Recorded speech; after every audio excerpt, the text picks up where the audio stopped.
Este sol de los sábados a las 9 y 2 de la mañana, sometido ante un paredón de fusilamiento aquí.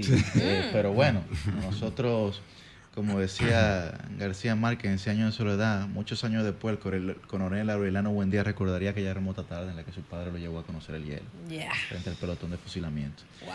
Bueno, nosotros a las 9 y 3 de la mañana tenemos para hablar sobre el tema que conversábamos al inicio del programa, sobre la situación del Ecuador y la irrupción de la policía ecuatoriana en la embajada mexicana. Pues tenemos a el especialista en Derecho Internacional egresado de la Universidad de Harvard, Anderson Dirosier, para contextualizar desde el punto de vista jurídico este tema. Buen día, Anderson. Buenos días, Yuri, a todo el equipo que está allá, Cristian Cabrera, Francisco Guillén, Susi Aquino. La verdad que estoy muy contento de poder compartir con ustedes el día de hoy, porque siempre he notado que hace falta, ¿no? Poder contextualizar estos hechos internacionales que de alguna forma, aunque uno no lo crea, son relevantes para la República Dominicana y para entender qué pudiera pasar en situaciones similares en los que República Dominicana se ve envuelta. Anderson, precisamente, ¿cuáles serían las consecuencias iniciales de esta situación? Vimos que el gobierno de México pues rompió relaciones diplomáticas inmediatamente con el Ecuador, pero digamos, ¿cuáles serían las consecuencias también en términos regionales? Claro.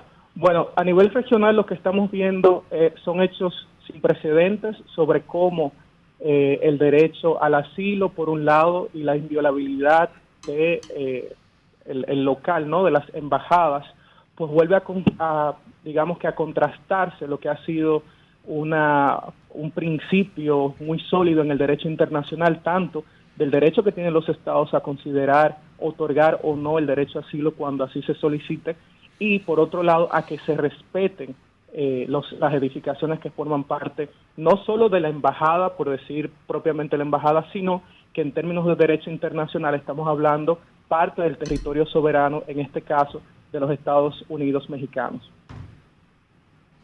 En el caso del presidente Correa, él ha señalado que, cito sus palabras, no vivimos en un estado de derecho, sino un estado de barbarie, con un improvisado que confunde la patria con una de sus haciendas bananeras.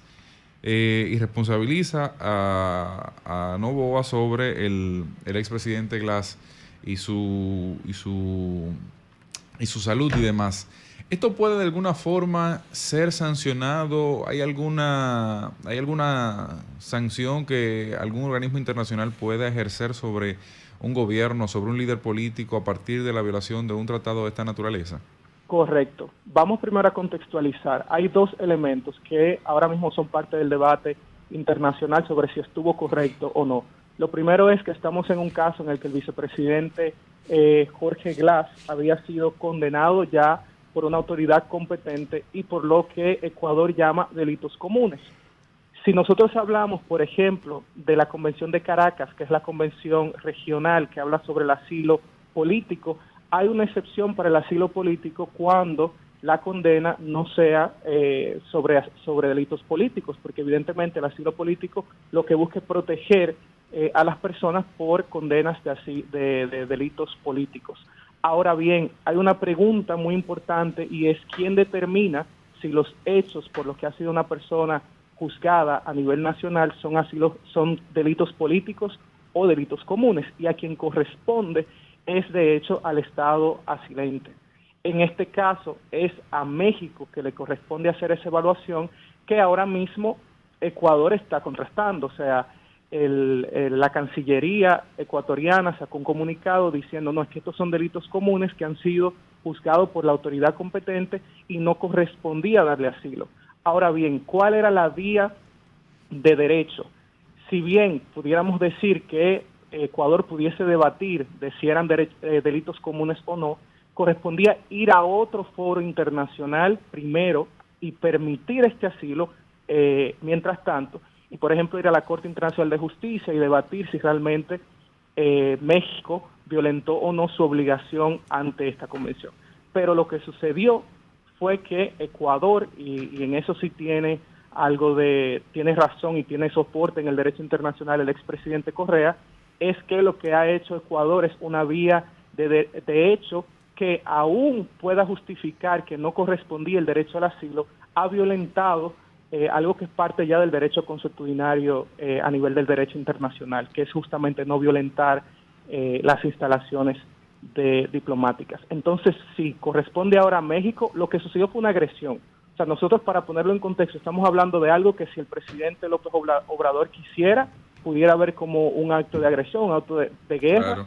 Pudiese ir ahora mismo al Consejo de Seguridad y decir, mire, yo quiero utilizar fuerza contra Ecuador porque evidentemente han agredido mi territorio.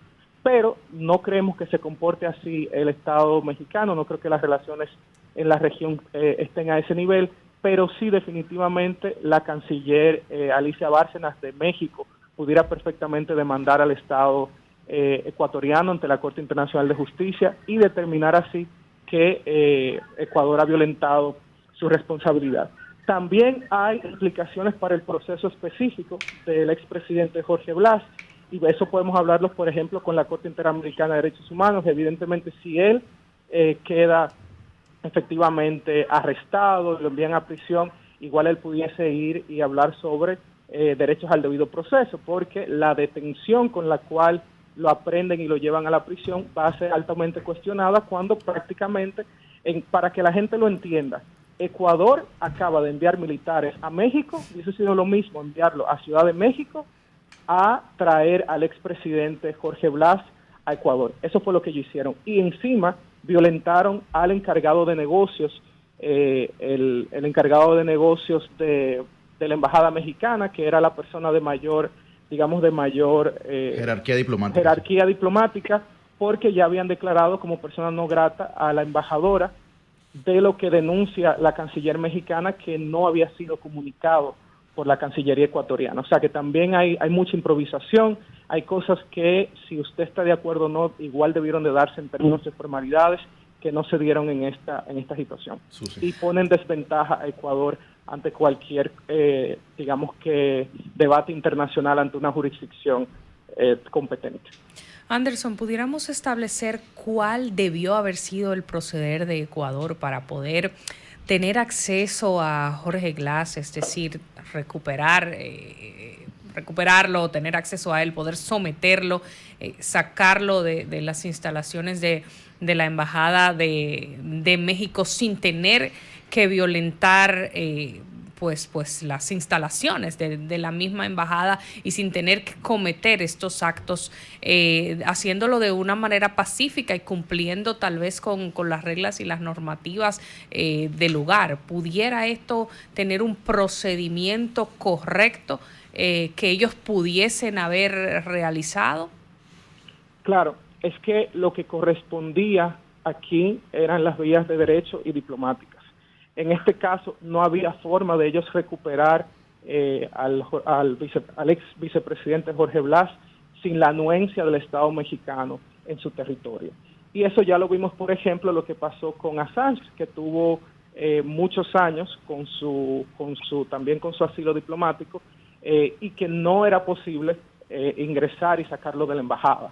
Entonces, lo que estamos hablando aquí es que lo que correspondió primero, ese argumento que ellos intentan ahora desarrollar de que eran delitos comunes, ellos debieron primero, por la vía diplomática, convencer a México de que realmente no se trataba de delitos políticos o de una persecución política, porque incluso si son delitos comunes por los que ha sido condenados, pero son delitos comunes que traen una motivación política, igual entonces procede el asilo político. Y esa es la posición de México, y esa es la posición que ha expresado el presidente López Obrador, por lo que iba a ser difícil que Ecuador lo convenciera. Pero ese debió ser el paso 1. El paso 2 es entonces acudir a las vías, a los medios de resolución de conflictos a nivel internacional. En este caso, tenemos un acuerdo regional que permite el acceso de los estados de la región a la Corte Internacional de Justicia para dirimir este tipo de conflictos. Entonces ya había jurisdicción, porque no siempre hay competencia de la Corte, aquí sí lo hay, y sencillamente pudo Ecuador y decir, bueno, tenemos esta convención, la Convención de Montevideo, y bueno, la Convención de Montevideo en segundo lugar, que es la que modifica la Convención de Caracas sobre derecho de asilo político, y Ecuador está violentando, bueno, en este caso Ecuador iba a decir, y México está violentando los términos que hay aquí, y ellos iban entonces a justificarle a la Corte Internacional de Justicia cómo no aplicaba este derecho al asilo en el caso del presidente Jorge Glass. Y evidentemente, luego de que haya una decisión, si ellos logran probarlo, pues ya ahí sí pudieran, le correspondería al Estado mexicano devolver al expresidente. Pero lo que veo aquí es una medida muy populista. Vi un comunicado de la presidencia del Estado de Ecuador, donde dicen que no habrá impunidad y que no hay derecho a asilo para delincuentes. Pero en términos de concepción es cerrado, porque a las personas que están siendo perseguidas siempre son vistas como delincuentes por parte del Estado que les persigue, ya sea por motivos políticos, ya sea por cualquier otra razón, pero siempre son vistas como delincuentes. Entonces lo que se produce es una erosión a un derecho que ha sido fundamental para proteger la vida de tantas personas en la región, donde históricamente, como ustedes bien saben, se han perseguido personas por sus ideas, por sus afiliaciones políticas, y que aparentemente, lamentablemente, se sigue haciendo hoy en día.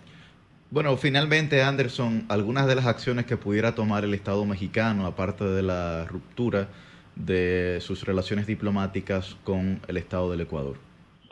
Bueno, lo primero es que acabo de ver una comunicación del presidente López Obrador, donde indicó a las Fuerzas Armadas, creo a las Fuerzas Aéreas de México, recuperar a la embajadora, que fue sorpresivamente para ellos declarada como persona no grata en el Estado de Ecuador.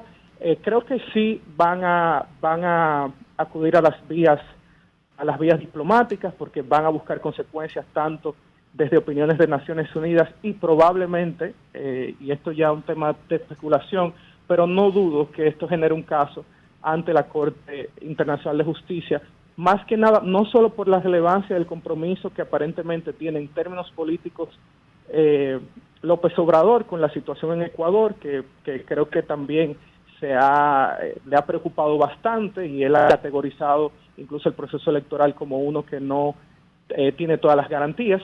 Pero también creo que la Cancillería mexicana es una cancillería que tradicionalmente ha estado muy comprometida con los principios del derecho internacional, temas de integridad y de no intervención, y creo que ellos querrán salvaguardar y establecer que esta primera violación, o que estamos viendo luego de años, a estos grandes principios tradicionalmente establecidos, no es un precedente de que nos vamos a alejar del respeto a esos principios. Y por eso creo que sí que hay mucho motivo para que esto llegue a la Corte Internacional de Justicia. Bueno, muchísimas gracias, Anderson Dirossie, abogado especializado en el Derecho Internacional Público y egresado de la Universidad de Harvard. Gracias, Anderson. Gracias a ustedes. Cambio y fuera.